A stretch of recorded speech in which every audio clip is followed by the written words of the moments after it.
Coming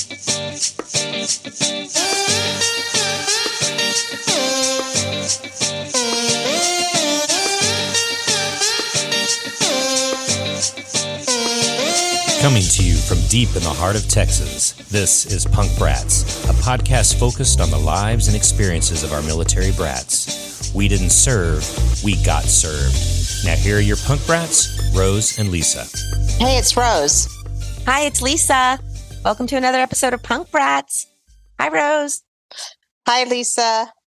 How you doing? I'm good. I'm doing well. It's the month of May. It is. Special month. What a special month. It is. Just want to first recognize Memorial Day, especially for us military brats. It's a very somber holiday. We honor and remember those who served. As you know, all gave some, but some gave all. Yes, absolutely. So we can take a moment to remember and honor all the service people. Yeah.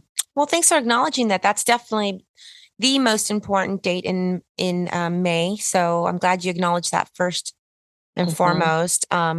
Second most important date, I would think, is Mother's Day. Us mothers. Yes. We are mothers, and we are very blessed. And for those who are not mothers, you are special in every way too, because all women stick together and, just. Yeah, not to diminish Mother's Day, but we do have, fur baby moms, and that's what I mean. Moms come in so many. You said it. That's what I was trying to say. Is that moms come in so many different ways, right? So, happy Mother's Day to you. Yeah, and our mom, who's the bomb. Mm-hmm. Yeah, we're lucky we got to spend Mother's Day with her, so that was fun. So, where are you calling from today? Why did you have to call in today? So usually we are in the same room doing the podcast, but I'm actually calling in remotely. I am in Michigan, outside of Detroit. Oh, wow. We are visiting my husband's family. Today's my father-in-law's birthday. Happy birthday, Grandpa Doug. Happy birthday. And there's a music festival going on called Tie Down Fest that Craig is going to be attending.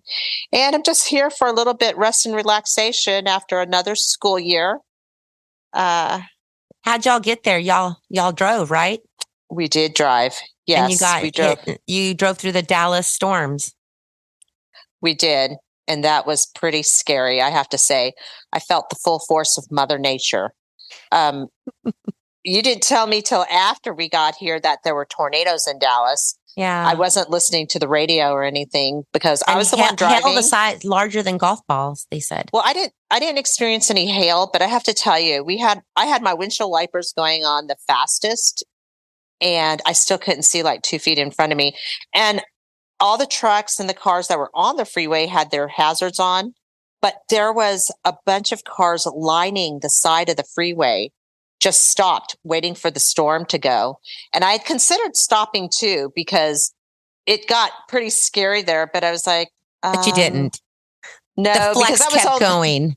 That was hour 3. And it's like, I still have another 16 hours to go.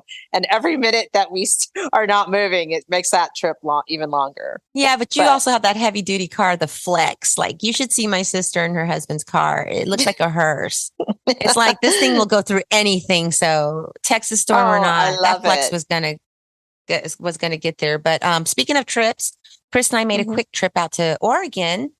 And you know what makes us so awesome about being brats is that I randomly put it out there. Chris and I are going to Oregon. We're going to the coast. And what do you know? A friend of ours from, another fellow military brat lives out there, the Morescos. Shout out to Michelle and Mike. They took the time to come see us. Michelle had us over for dinner, and I haven't seen them since I was 18. They're my high school buddies. And it was just like yesterday. I got to catch up with Mrs. Moresco, their mom, and it was just wow, cool. That's it was so just exciting. So cool. Yes, so we shout know out to the Morescos from our school in Germany. Yeah, the International School of Dusseldorf. But that's like you said about us brats. Like, we're all around the world. And what makes us unique is that I can probably put on Facebook, hey, I'm going to be in this town. Is anybody nearby around? I bet you someone would answer. Someone would respond yes. Mm-hmm. Well, you know what? Speaking of that, last month we got a random Facebook message from some of our brat friends who are from Zama in Japan that they were going to be meeting in Austin to have a quick little get-together dinner. And I love unfortunately, I didn't get to make it. I don't think me neither. You didn't make it either, right? Because they gave us like a couple of days notice, I think. But now they know we're here, so we'll try it again. I was really bummed out I couldn't make it because I was really looking forward to seeing everybody. But like you said, that's what's really pretty cool is we can randomly, say, hey, we're going to be here at this place. And sure enough, we'll have friends in that area. Yeah. Well, you know what I loved about Oregon is that the temperature never got higher than like 55, 56. When we left Austin, it was 95 degrees. And then when we landed in Oregon, and it was like freezing cold and it never stopped. Their coastline, though, is the most beautiful coastline I've seen as far stateside. It was beautiful, but my goal is to visit every state with a coastline. I want to visit every coastline of the United States. Oh, that's pretty cool. That's my goal. Yeah. It's pretty cold here. I drove up in shorts because, as you know, when I left Texas, we had a heat advisory. Yeah. What is it there? What is it in Michigan? Or where you're at? Well, when I got up, it was like 51. Are you outside of Detroit? Yeah, right outside of Detroit, a suburb outside of Detroit. All right. Hey, so while I was driving up here, I was, when Craig was driving, I was on my phone, just surfing the internet. And this is actually where my Did You Know comes from.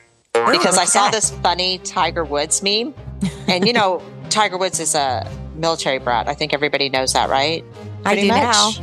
Oh, you didn't know that? No. Oh, I just thought everybody knew that he was a military brat. Okay, his dad, cool. Yes, his dad was in the service. So as I was looking at the meme and I was cracking up, I was like, oh, you know what? I wonder what other famous military brats are out there. So I started Googling it. So I thought that would be a cool Did You Know this month. Tell us. So a bunch of names that I'd share with y'all are actors Jessica Alba, Reese Witherspoon, Bruce Willis, and Amy Adams, just to name a few. Athletes Shaquille O'Neal, Tiger Woods, David Robinson, San Antonio Spurs. Cool.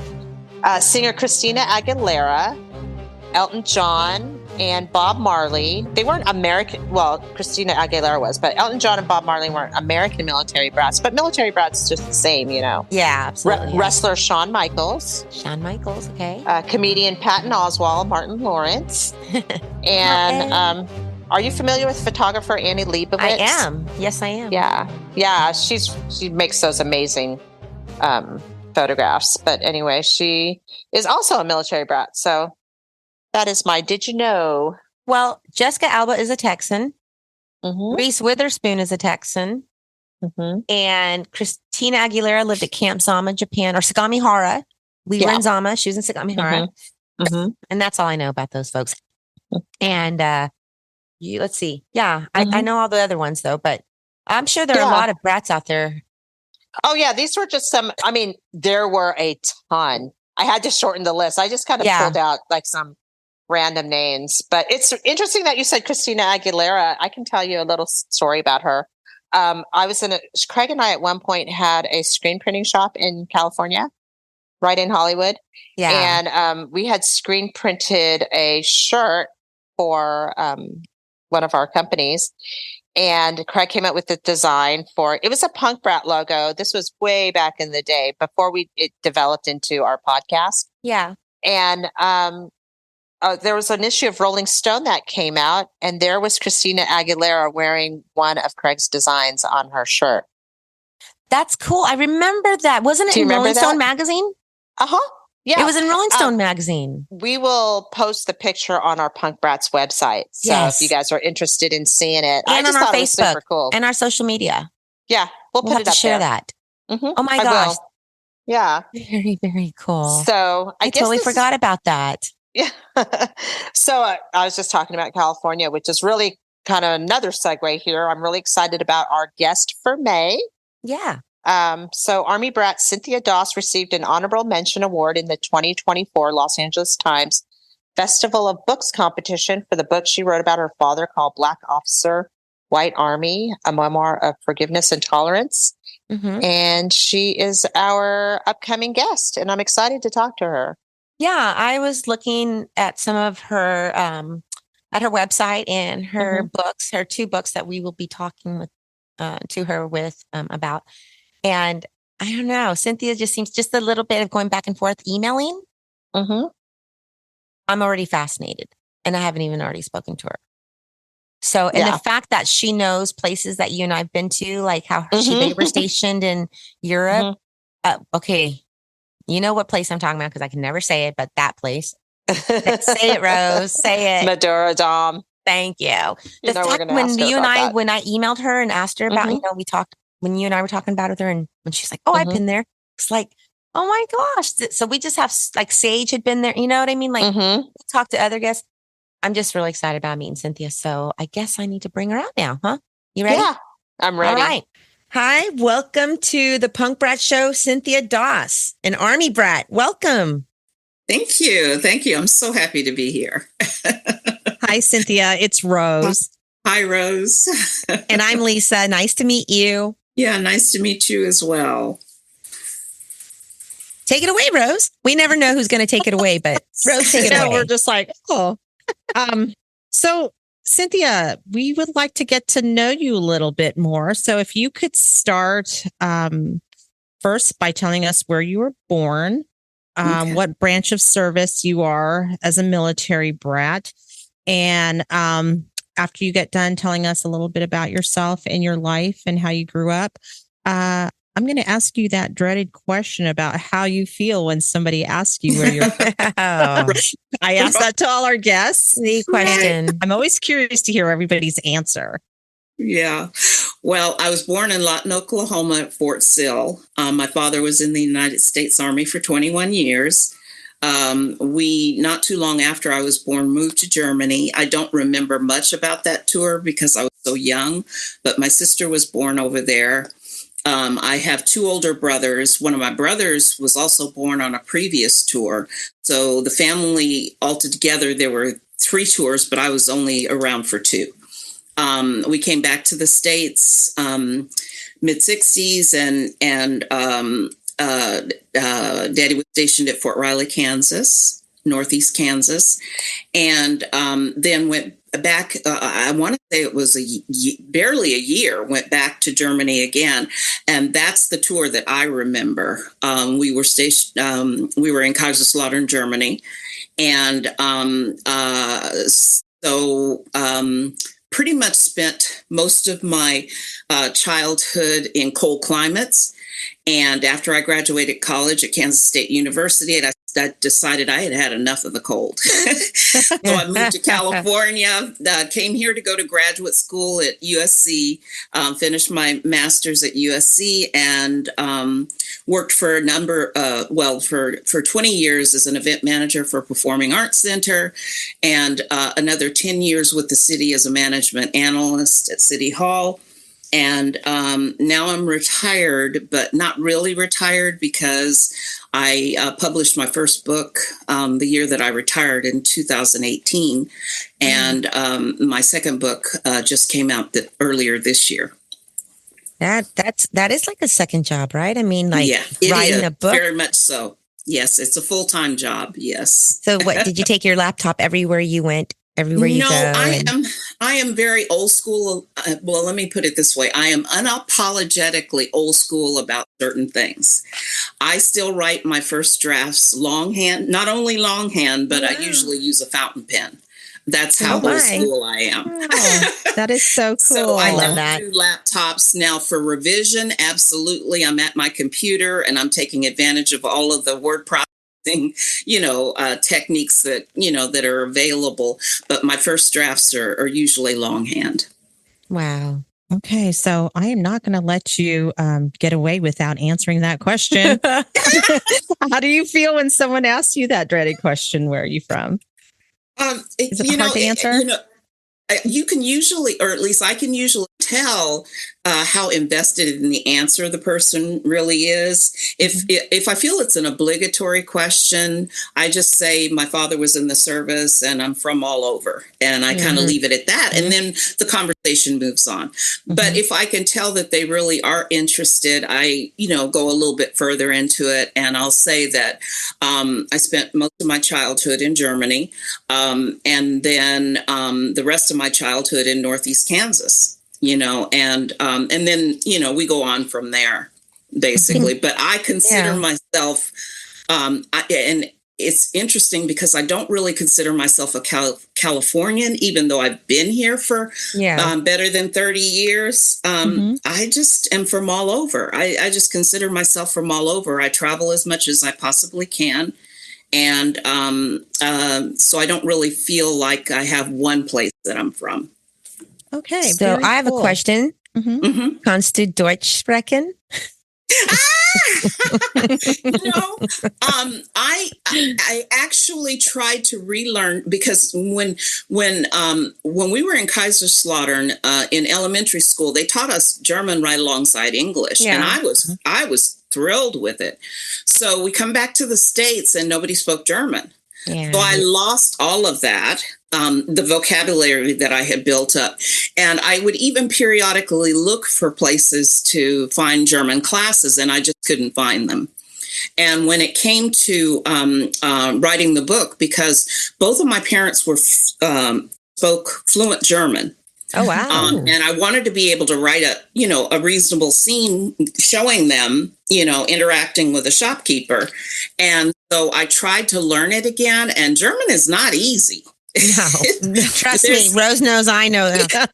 And in fact, I titled the chapter "Die der Das" because of the fact that we have we don't have modifiers for nouns the way that the German language does. A noun is just a noun, right? Right. And so that was a struggle for me. So conjugation was really hard for me in German class.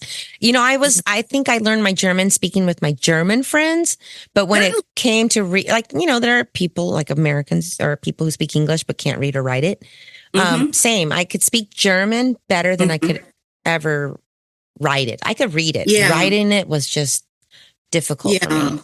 Well, and the one thing that came out of that, I was having a conversation with a post office clerk that I know really well, and her church does an annual Christmas service in German. It's a candlelight service, and I've been going with her every year. It is fabulous. It makes me feel like I'm around my parents again. It's just so touching, and I can remember parts of Silent Night, so I can sing along. And they do the prompter, you don't have to, they don't require you to know every single word. So it's real, but I just think it's a beautiful thing. Well, speaking of your parents, tell us more about your brathood. Tell us about your dad. Tell us about you being the military brat. What made you the brat? Yeah. I actually like the fact that you ladies embrace the term brat, because it's kind of the antithesis of what we were as kids. Right? We were so well behaved because we didn't want to disappoint our parents, Yes. But I like calling myself a brat now.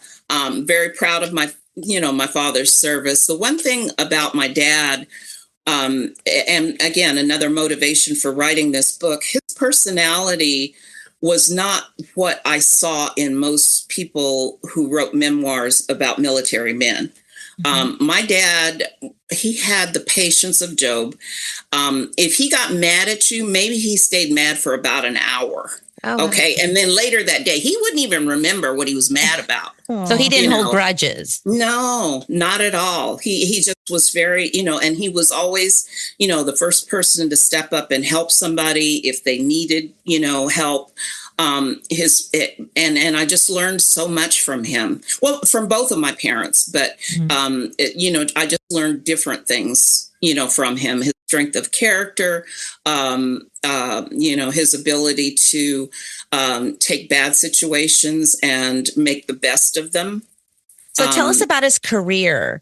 He sounds like a remarkable man, though. Yeah, he started out as a mechanic, and then the way that my mother told me, because he never talked about specifically what he did, and I mentioned that early in the book. He started out as a mechanic, and then by the time he retired in '68, he was running the motor pool at Fort Riley. So he had a lot of responsibility. And, but he always, and he continued, his work with cars, even after he got out of the service. He got hired at the local high school, and he taught high school auto mechanics. And I even we had a situation at his funeral where one of his former students actually approached us and told us how much he respected my father, and how much he not only taught him about auto mechanics, he taught him about things in life. And he said, and Mr. Doss never gave up on us. He never gave up on me. And he said that he wouldn't have the job today if that he had it not been for my father. Cause I guess he kind of tested my dad.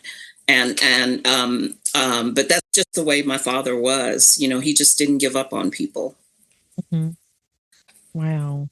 And he went in 1947. Is that correct? That's correct. So yes. We keep referencing the book.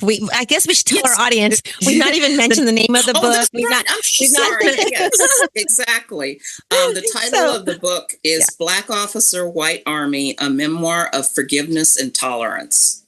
Okay. And I wanted the title to tell people very much what the book was about. And that was the forgiveness and the tolerance. That was, that just typified my father. Mm-hmm. So when your father joined the military was still segregated. Correct. Right. Correct. And then during his time in the military, it became integrated.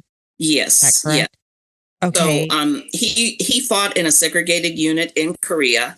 And then it was during the 60s when things actually, the de facto desegregation, happened. Mm-hmm. And so he served during the 1960s, and he retired in 1968.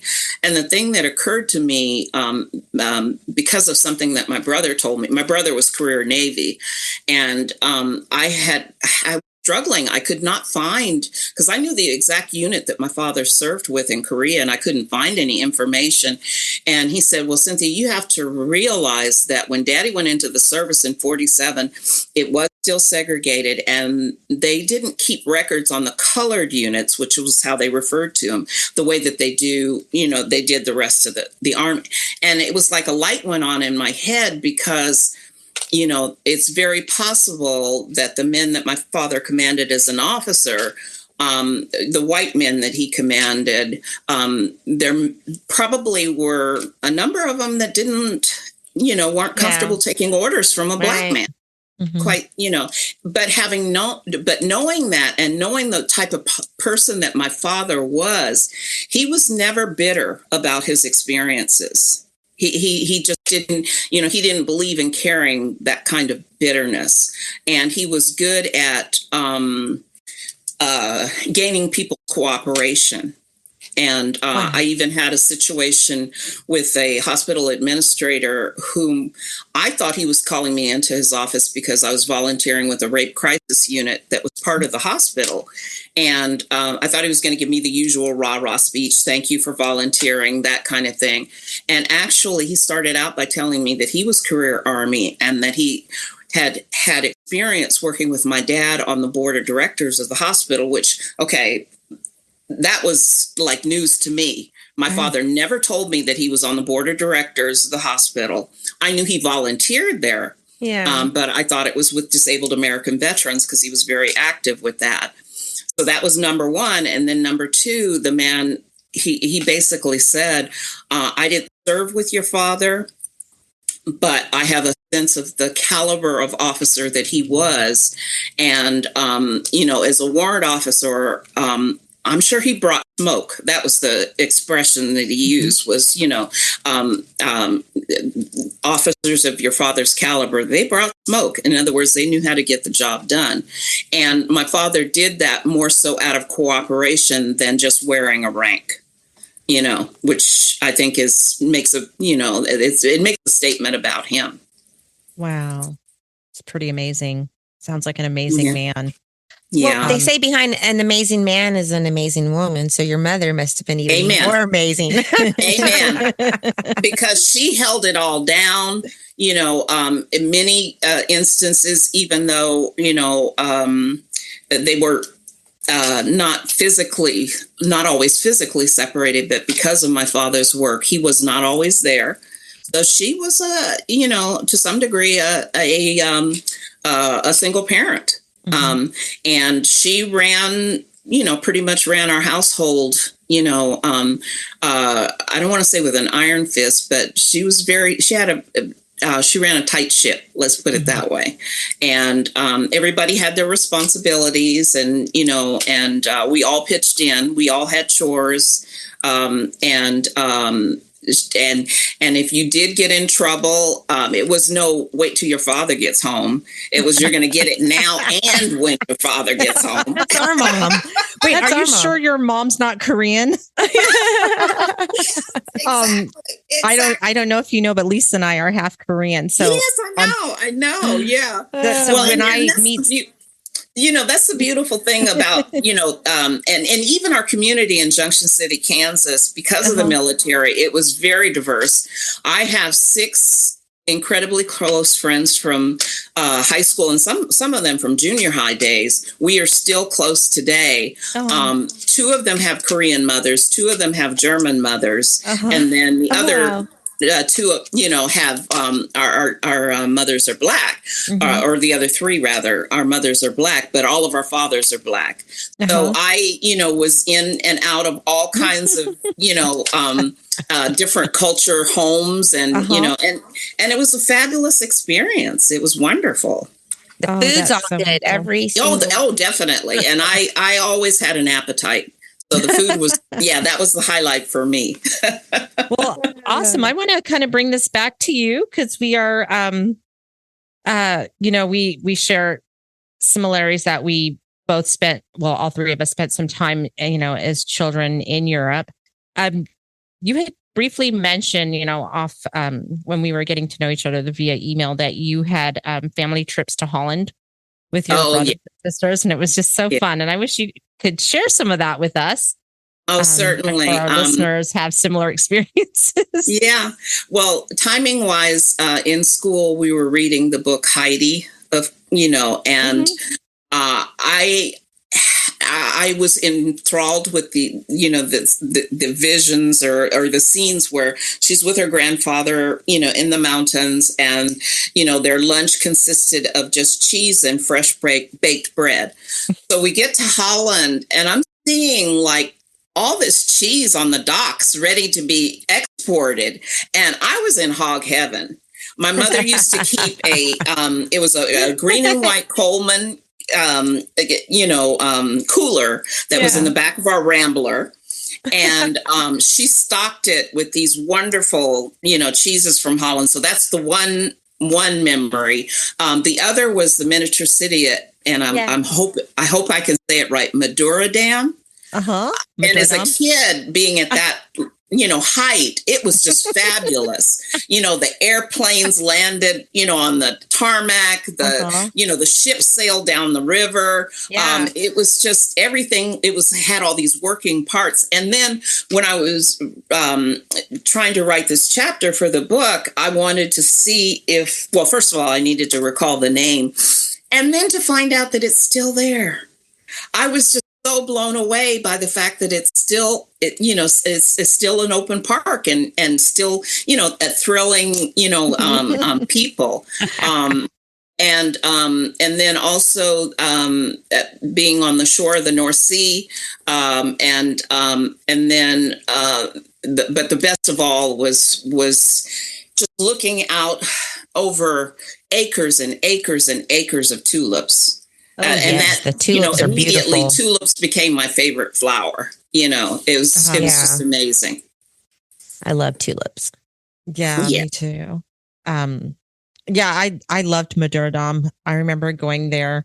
We actually have a funny story with our dad. We were driving he was taking us to Madurodam, and it was the Tulip Festival. So I guess sometime during the spring. Yeah. And we were driving, and there was some traffic, and we were I think he was getting ready to make a left turn. But in Europe, or I don't know if it's just specific to Holland or if it's Europe, but they have like these islands in the middle of the road, and that's where people park their cars. Went to make a left turn, and he was behind the parked cars, not realizing the cars were Oh my gosh. Oh wow. And we were there, which seemed like forever. And we, to this day, we do not let him live it down. Yeah. Oh, Dad's like, why did you have to share that one, Rose? That's a good one. I guess it's funnier like if you were there, but I just remember sitting there in the car, and of course, we're not paying attention, but we start to realize after a while, it's like, wow, we haven't moved for a while. Cynthia? Go ahead. Oh, I was just going to say, I love that little miniature city. And Lisa, you were recently in Holland, like a few months ago. Yeah, I was. I was there. End up going to Madurodam? Thank you for saying it for me, because I was really dreading having to say that word again. I know, right? I just can never say it. We had a wonderful time. My husband was fascinated. We literally walked every bit of that place to study every single thing. But what was most fascinating is as we were driving from Holland into Germany, we passed a few landmarks where my husband would say, "Hey, we saw that," and that was really cool. Yeah. Replicas of different things that are around. Right. Yes. Yeah. I want to go back to you again because we got so little time. And so you wrote 2 books. The first one that we've studied and have highlighted on our website, That Quiet Voice, A Memoir of Hope.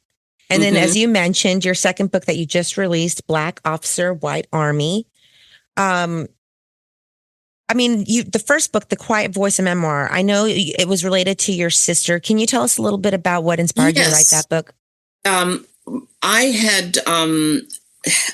I've always been a writer of many things, but I started taking classes at UCLA Creative Writing Program, and the instructor gave us an assignment to write an incredibly dramatic scene.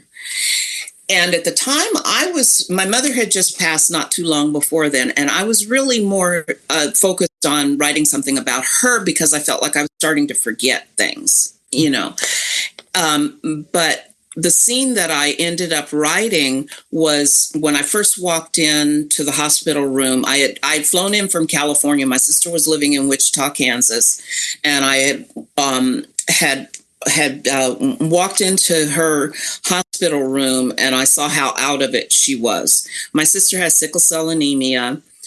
She suffered a severe crisis in 1997. Her lungs failed, her liver failed, her kidneys failed. She had an infection that they never did determine the source of, and she was in a coma for several days. Oh my goodness. And so I'm writing about this, me just getting there, to be with her. And I had always been her guardian, basically. When my mother wasn't around, I looked out for her. Yeah. And to see her as out of it as she was. And so I wrote about that. And I, before I turned in the assignment, I shared it with a coworker. He didn't know me at the time. I had hired him later. And he said, "Cynthia, my God, I didn't know you went through that." And I just lost it. I just started crying, and I couldn't believe, because I didn't realize how many unresolved feelings around that episode that I still had within me.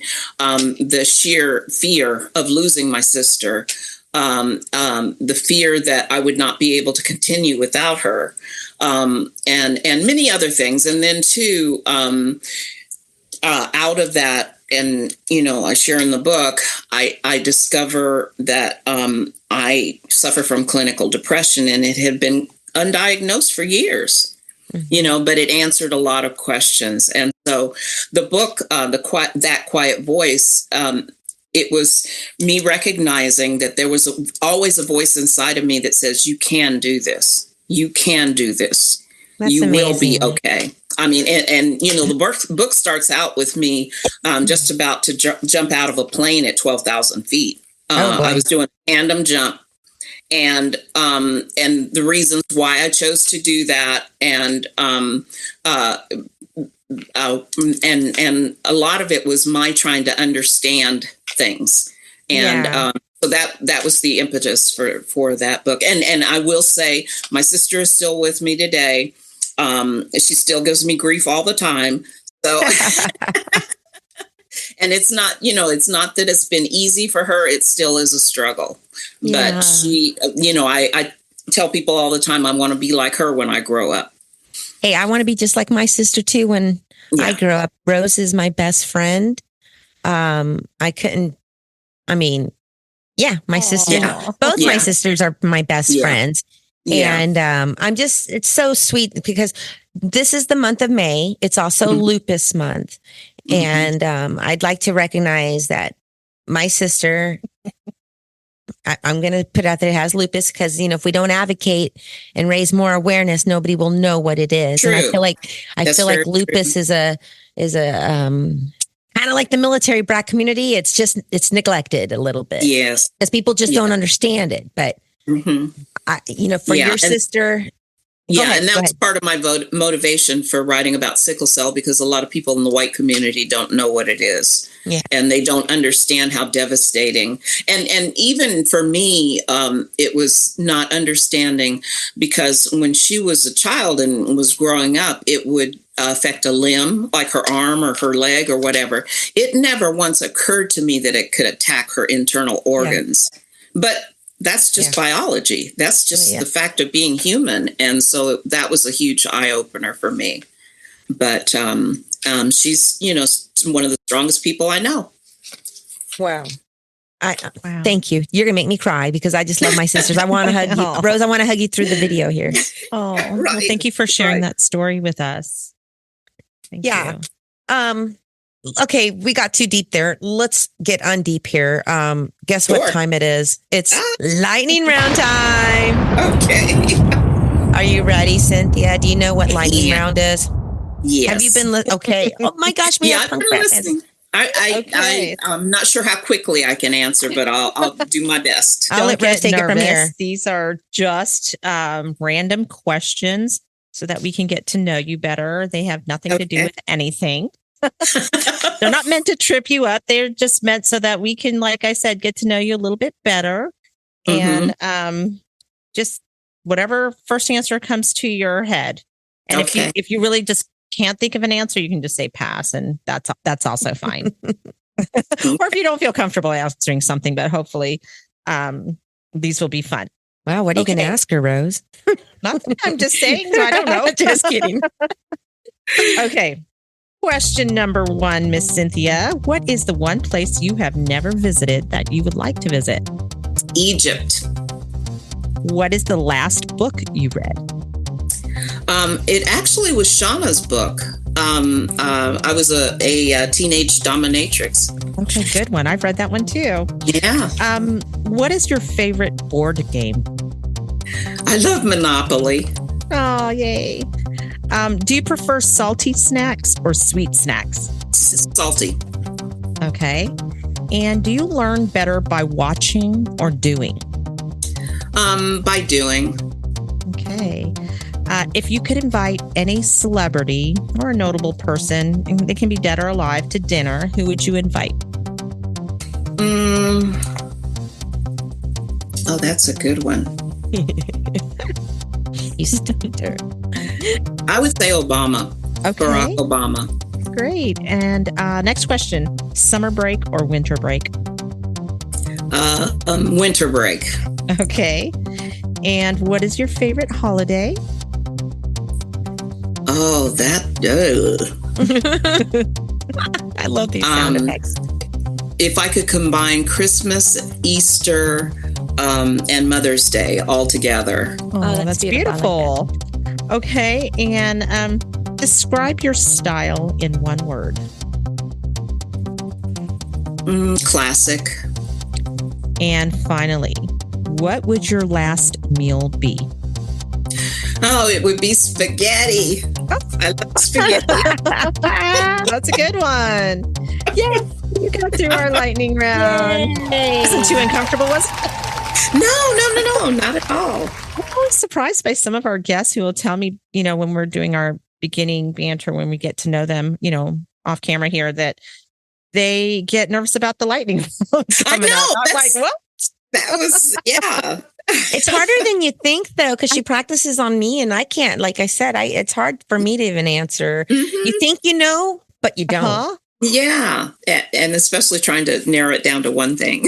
And you do, you do a good job, Rose, finding these questions, like putting these questions together. You really do. I got to admit, it's like become one of my favorite parts of the interviews when I listen back, because you I do really think that you get to know a person, because like some of the questions, some of the answers, you're like, oh, I would never have guessed that you would have answered it that way, Mm-hmm. But you picked winter. You picked winter over summer. I saw your reaction when I said winter. To me, winter break means we're getting out of winter. Gotcha. Because Rose knows I was born in August, and you know why I was born in August? Because I'm 100% a beach person. It's my most favorite place to be in the world is on a beach. Yes, I understand that too. Well, before, I forget, I wanted to give you this opportunity to plug anything that you would like. Let us know anything, share anything. Especially with the month of May and Memorial Day. Mm-hmm. I just would like to encourage people to thank a service person for their service. Yes. Basically. And my dad was and my mother as well. My dad was active in disabled American veterans for many years.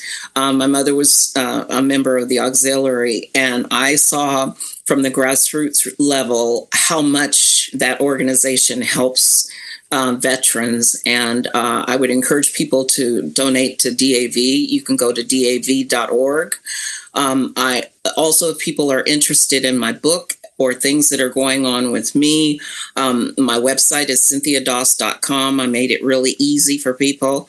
You can either purchase my book through there, or my books are also available on Amazon.com. And thank you, ladies, for providing the link on your website as well. Absolutely. It'll stay parked there forever. Okay. So, wow.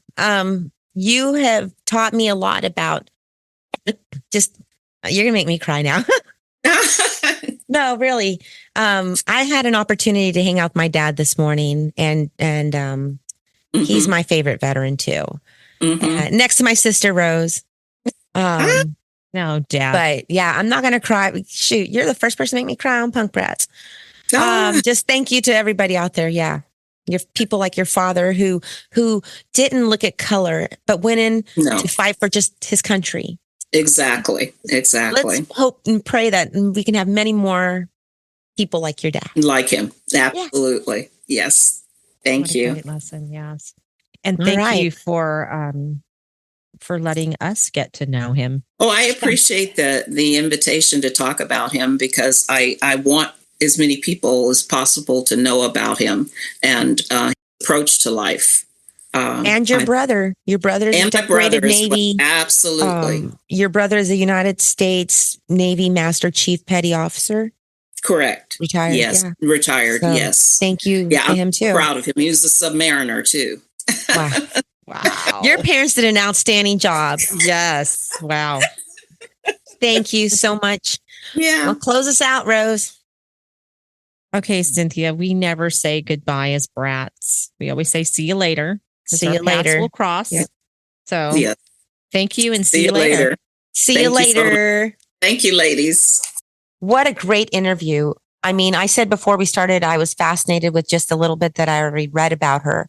And Cynthia blew me away. That was a fascinating and wonderful interview. And she made me cry. I've never cried in an interview before. And when she was talking about her father, it was just amazing because you could just feel the love, you know? I know. I could feel it too, because as she was talking, I was thinking about our own dad, you know, and how much I love him, and just, yeah, I mean, and for her to write a book about him, his life, just to make sure that she shares him with the world. Thank God she did. And she's so close to her siblings. Like the family's close. I mean, she's awesome. Yeah. Thank you, Cynthia, Mhm. again for that. And speaking of Yeah. Cynthia, during your lightning round. Yes, she mentioned that the last book she read was I Was a Teenage Dominatrix by Shauna Kenny. That was cool, you and I Rose. both read the book, and we Yes, both we loved have. it. So I thought this would be a great time to mention that especially for our new listeners, if they want to go back and listen to any of our previous episodes, we actually interviewed Shauna in season 1, episode 5. So go to our website, punkbrats.com, and check it out. Yeah. And like Rose said, that's our website, punkbrats.com. But you can also call the Punk Brats if you want to reach out to us and just say hello. 512-254-5989. That is a recorded line. And so just note that. But we'd love to hear from brats, non-brats, anybody, really. Just call say hi. We're also on social media. We're on X and Instagram as Punk Brats USA. And we're on Facebook at Punk Brats. So please reach out to us and say hi, or send some suggestions on who you'd like to have us interview. So Rose, we got to get serious now. Yes. So in lieu of our voicemail this month at the end of our episode, we wanted to inform you that we recently received a sensitive letter from a Punk Brat podcast listener concerning an incident that occurred on a military base. And due to the nature of the contents, we were handling this with the utmost care and discretion. So some of our listeners may have had similar experiences, and they're wanting to connect with others. So if you feel that you have been personally victimized or violated by a member of the military or a civilian working for the military, please contact us via email at info@punkbrats.com, and we will share the letter with you. We were contemplating reading the letter on the air. However, I started thinking about it, and I thought it might be triggering and or sensitive for some of our listeners. So we decided to share a copy of the letter with our listeners via email instead. So thank you for your understanding and continued support. Yes. And I want to thank the brave brat who wrote to us. Yes. It took a lot of courage for her to do that and to use every platform she can find to help others. And she's still trying to get help for herself. So I appreciate that people are looking at you and me as a resource, Rose. So Brats coming together. Yeah. So if anybody wants to get a copy of the letter, once again, email us at info@punkbrats.com. Oh my gosh. Yep. Another episode done. We're done. We're done. Is this the part where we say, see you later? You know, we don't say goodbye, right? Yeah. And you know what? My sister and I were just saying to each other, like, we're used to being in the same room and I miss her. She says she misses me. I miss you. Yeah, I miss you. And I just, I miss Patty. So on behalf of the Quintero sisters and all the military brats out there, see you later, Rose. See you later, everybody.